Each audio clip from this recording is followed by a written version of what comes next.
back in 1796. It was these healing waters that first attracted visitors to Bedford Springs.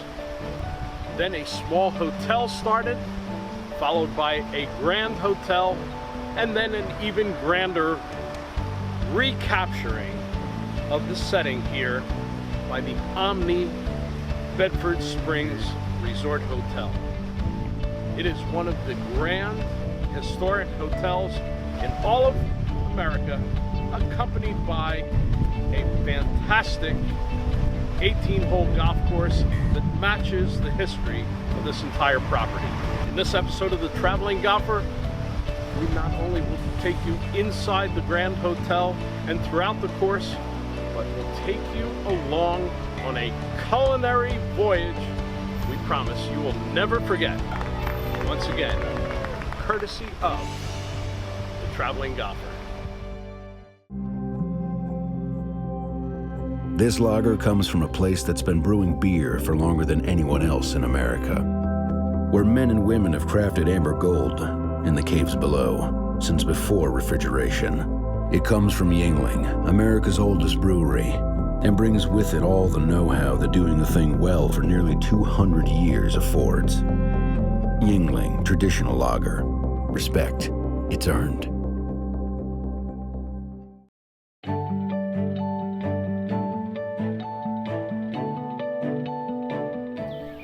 Everybody has their favorite spot on a golf course. This is hole number 6, the favorite spot of Ron Leparati, Director of Golf at Bedford Springs. Grew up in Bucks County, Pennsylvania, but found a new home in Bedford even before the course opened. And Ron, I understand why. It's a special place. It was actually the 3rd hole accredited to Donald Ross here. This picturesque hole really captures the Allegheny Mountains. It really is a museum for golf course architecture here, and it really is a perfect tribute to Donald Ross. 1895, the golf course was designed by Spencer Oldham out of Baltimore, Maryland. He designed 18 holes, which was considered to be a massive 6,000-yard layout in 1895. And then in 1912, A.W. Tillinghast came in and he took the golf course from 18 holes down to 9 holes. And while he was here, he designed hole number 14, which is our Tiny Tim hole. And he was so fond of that hole that he duplicated it over 100 times around the world. Then in 1923, Donald Ross came in and said, we've got a special property here. So he implemented 3 holes from the 1895 design, 4 holes from A.W. Tillinghast 1912 design, and he put in 11 holes of his own to get us to 18 holes. There was a 4th element to the design, and that took place in the 21st century. That's exactly right. In late 2005, Ron Force and his partner Jim Nagel came in. They scoured the property. They had some blueprints. They had some pictures. They went off of some Ross-themed designs from that era of 1923, and they put the golf course back together. And it's a special place. Proper renovation is so key, and I would put Ron Force's work right here at Bedford up with any of them. Number 6 is your favorite hole in the course, and I understand that it's such a peaceful, serene setting here. But there are a number of other holes that have special characteristics to them, and I'd like you to go through a couple of them now. Absolutely. Hole number 1 is your typical Donald Ross first hole. 300-yard par 4. You don't need to hit driver. You can hit a middle tiered iron and then hit a wedge into the green. It's a very favorable hole. It starts with a handshake, and you're off and running from there. Hole number 2, which is named for Spencer Oldham. That hole actually goes back to the 1895 design. It's never been changed in the 122 years, and that's a wonderful hole on the golf course. Number 4, one of the most talked about holes at Bedford Springs, the Volcano. 202 yards from the Tillinghast tees, and there are 2 more sets of tees that make it even longer. And then a severely elevated green. This is the ultimate par 3 challenge. Before anybody thinks that this is by any stretch of the imagination a short golf course, there are a couple holes that are long and longer. That's exactly right. Hole number 13, aptly named Long, is a 600-yard par 5. Seems to always be playing into the wind, and it's definitely a 3-shot par 5. Number 14, Tiny Tim, which is our signature hole. I can't leave that one out. Short par 3 down the hill with a little water. hazard. It's a fun golf course, and that's a great hole as well. Quite a number of bunkers all around the green there. Pretty daunting feature of the hole itself. Not only the bunkers, but you have the mini Alps, that little chocolate drops, if you will, that protect the green as well. The mountains at Bedford Springs are a devilish obstacle, and the fescue on top of them makes it even more difficult. You may be able to hit it out, but not very far. Ironically, our 16th hole, which is also a par 5 coming down the final stretch, was longer in 1895 at over 600 yards than it is today. Number 17, Ronnie, 165-yard par 3 from the Ross tees, a classic Redan green, a French military term meaning attack from the right side. Some short par 3s, but again, I go back to the words charm and character on the golf course.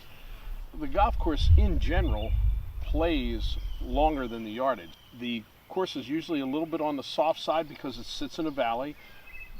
The fairways are so lush you don't get a lot of roll, and a lot of the greens are elevated, so take that yardage and add 10%. Yeah, and it's a little skewed because we have 5 par 5s, we have 5 par 3s, and we have 8 par 4s. So the yardage may seem a little skewed at 67, 85, but we've got water that meanders through the golf course, which adds to the character of the golf course. The good news about our golf course is no tricks out there. It's all in front of you, no surprises, no false fronts. It's a true tribute to the great architect of Ross and Tillinghast. I think the elements of the holes are extremely fair, but it is a difficult golf course. I mean, we're talking a rating of 74.3 from the tips. Mm-hmm. That's up there with the toughest in the entire region, 140 slope, and even from the more forward tees, the slope's 136. So you're talking about a course that is going to challenge the players. They got to think their way around. They absolutely do, and you know, for some of our shorter holes, hole number 8 comes to mind. It's kind of a postage stamp green because you're supposed to be hitting a short iron into that green. So I think Ross and Tillinghast knew what they were doing when they laid out the golf course. If it's a long hole, you get a generous green. If you're going to play a short hole, it's going to be a smaller green. But they knew that 100 years ago. They call him director of golf. I call him the ultimate tour guide. That was a great description of this amazing golf course, ranked annually among the best that is available for everyone to play in the state of Pennsylvania. Ron, you talked about Tiny Tim, number 14, 129 yards from the Ross tees. Really is a little tricky devil.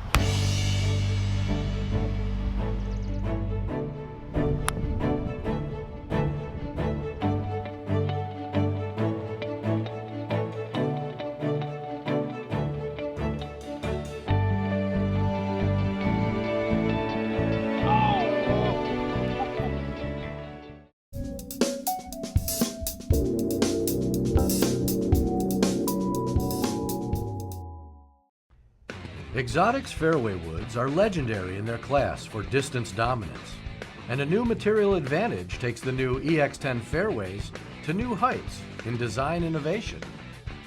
The EX10 features a re-engineered wraparound cup face design from an advanced Japanese high-strength steel. The cup face is triple forged into shape. This new face design also features variable face technology for massive distance even on off-center impact. The sole speed channel near the face increases the rebound effect on shots struck lower on the face and expands into 4 air channels on the sole for faster club speed from the fairway or the rough. The redesigned slipstream sole is lower to the ground to improve leading edge contact with the turf, reducing shots hit thin. This new thinner forged face saves weight that is shifted to the rear sole in the form of a 10-gram screw. The new, more sloping crown improves aerodynamics and also shifts weight lower in the rear of the sole. The EX10 features 3 premium high-performance stock shaft options that include the Aldila Rogue MAX series, the graphite designed Tour AD50, and Mitsubishi's Basara E series. Exotic's EX10, a material advantage.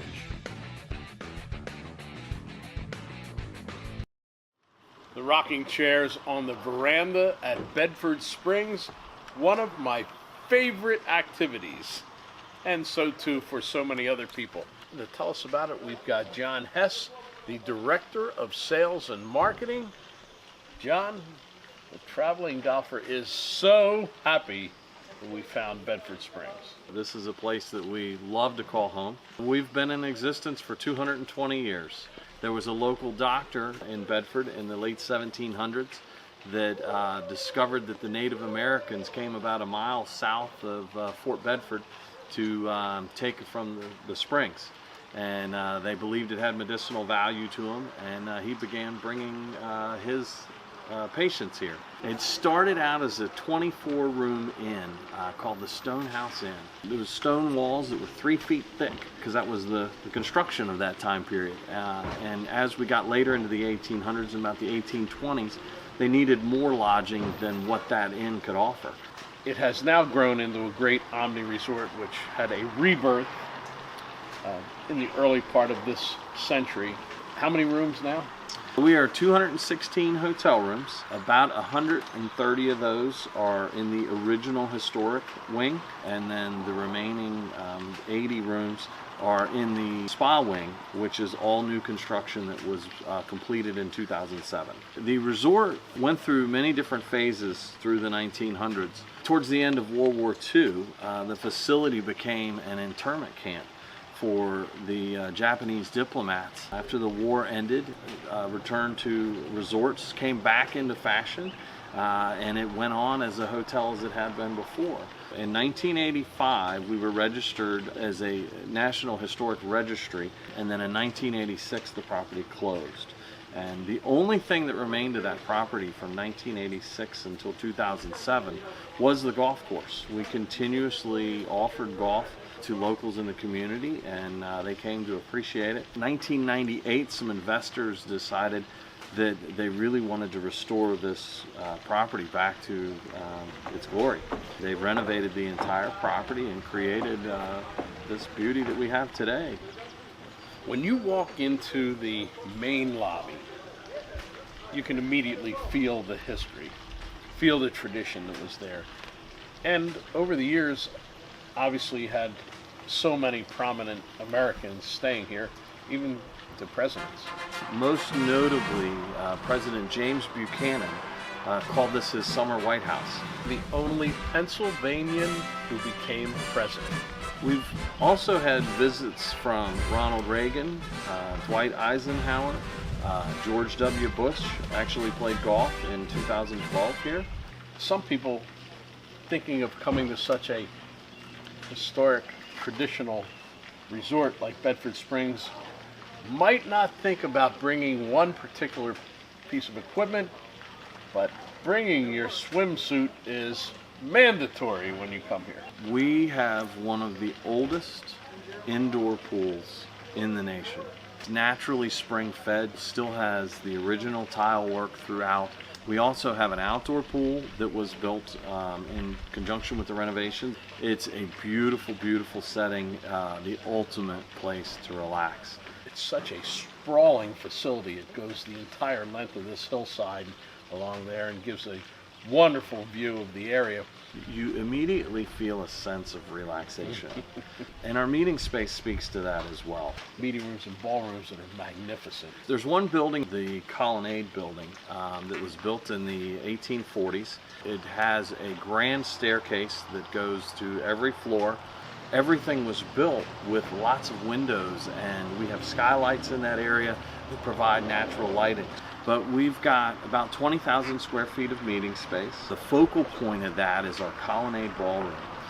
It's a beautiful, very regal room. And then Constitution Hall is kind of a pre-function area. Maybe the historical significance not around so much anymore as it's for the many weddings here at the Omni Bedford Resort. Bill Leadholm, General Manager. And Bill, the tradition, the history has been preserved so well, but in a modern, elegant setting. This is a very huge wedding destination resort. We'll do somewhere between 75 and 100 weddings each year. Wow. and many of them are right here in Constitution Hall. We also excel at the outdoor weddings. Our grounds are just so phenomenal. Well, we know about the Wedding Grotto across the street from the hotel. Wedding Grotto with the waterfall right next door. Of course, the gazebo over there, which is attached to the bridge, comes across the street. It really is a wonderful setting. Our strongest customer market right now is still the Pittsburgh area, but we see a tremendous increase every year from the East Coast. It's somewhat unfortunate. We lost about 20 years of our life when we were closed, but we get a tremendous amount of feedback from guests who say their grandparents came here, or they've been in the area for all their lives, and it's so great to see such a beautiful grande dame of a building. Part of that restoration is that amazing golf course. Oh yeah. And you see that right from the back patio of the new clubhouse. I have to think that this particular property, Omni Bedford Springs Resort, is actually a 4-season resort. Archery is one of the favorite activities on the front lawn at Bedford Springs. They have classes for the beginners, but for us advanced marksmen, all you need is a willing subject. Not every day at Bedford Springs is a sunny day. Best place to go when a few raindrops fall, the Springs Eternal Spa. We have spa director Stephanie Cardwell. Yes. And you have a place that sort of speaks to the whole ambiance here, relaxation. A lot of our treatments are using our mineral water that actually comes from the Eternal Spring here on property. We have 15 treatment rooms here offering a variety of services. So we have massages, we have facials, body treatments, hair, nails, makeup, you name it. We actually have a line that's called Make Sense, and they actually use local cucumber and honeysuckle from Lancaster, and they make that for our spa only. One of the areas I really liked was the relaxation room. Absolutely. You can come and you can stay as long as you'd like, really. We have a lot of guests that will come in at 8 a.m. and they'll stay here until 8 o'clock at night. If you book a service with us, that relaxation lounge, our entire Bedford bath ritual, all of that is available to you.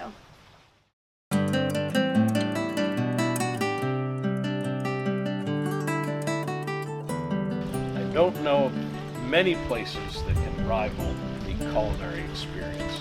And you have a lot of different venues for that culinary experience. We try to make sure that we have something that is going to appeal to all tastes. So we have casual restaurants.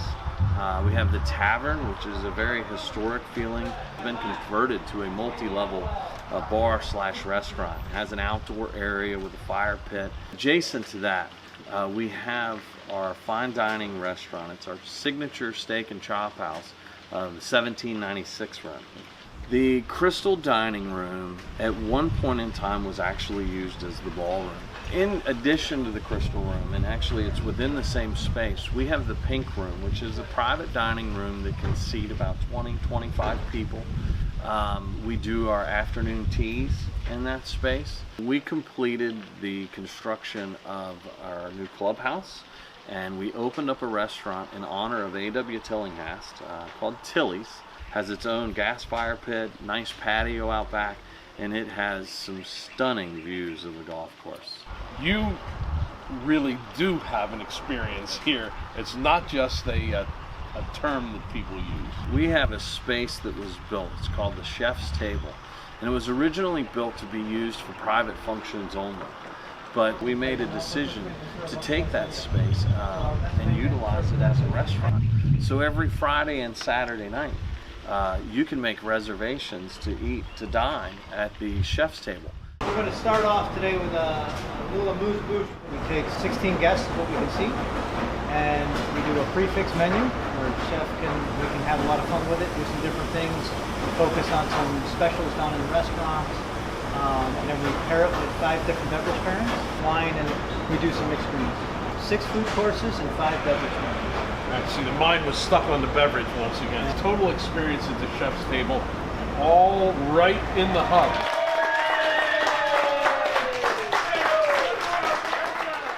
A large part of that culinary experience is their farm to table program. The man behind it, Lester Wallach, the grounds manager and the main farmer here at Bedford Springs. We have a very small sampling here of some of what we grow. We have some chives, some Italian basil, and some curly parsley. We have our green zucchini and yellow squash and a few of our banana peppers. We have a very wide variety of things growing out in our chef's garden out behind the hotel, however. The executive chef came up to me and said, "Lester, we need an herb garden. Can you grow an herb garden?" And I thought, never grown herbs, but I'll give it a shot. So we built an herb garden down in a section of our grounds down there. And a couple of years later, he said, "We need a vegetable garden." So we started a small vegetable garden. Never did that well for us. So we actually went into the woods, took some trees down, took stumps out, brought some soil in, and away we went. A number of different gardens, but it adds up to a considerable amount of space, almost 2 acres. And it's going to continue to grow. The sad part about this magnificent 18th hole at Bedford Springs is it signifies the end of a round of golf on one of the great historic golf courses in America.